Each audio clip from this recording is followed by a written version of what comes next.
I just want to see if what resonated with me, in the book pops on the big screen. And I recently just reread it, just to have it fresh in my mind. And my oldest daughter, she's 14, she's read it a couple of times. So I'm just hoping that that magic that popped on the pages of that book pops on the big screen as well. Oh, when I was young, my mom, she's an English teacher, and so I grew up on the Book It program, and my mom gave me a great piece of advice. She would always tell me to read things that don't pertain to me. So when I would go in the library, I would see these stories about these young white men, whether it was Fudge, or these young white women, whether it was Margaret. That's what I started picking up and reading, because that seemed like it was the total opposite of the life that I was living. And with the Book It program, you got to read 4 books to get a free pizza. So luckily Miss Bloom had a big catalog, so I just ran through all her books. Her and Beverly Clearly, I used to just run through those when I was younger, because I used to like pizza. Yeah. And I just gravitated towards the storytelling.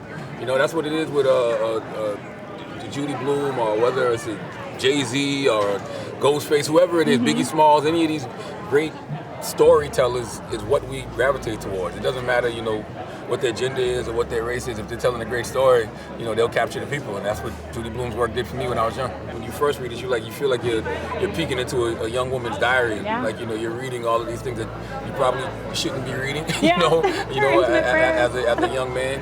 But when I read it when I got older, I just resonated with it even more, because it's not just a coming of age tale for a young woman, it's just a coming of age tale for a young person, period. Yeah, the insecurities, the anxiety, the wanting to fit in, the wanting to be down. So anybody can relate to that.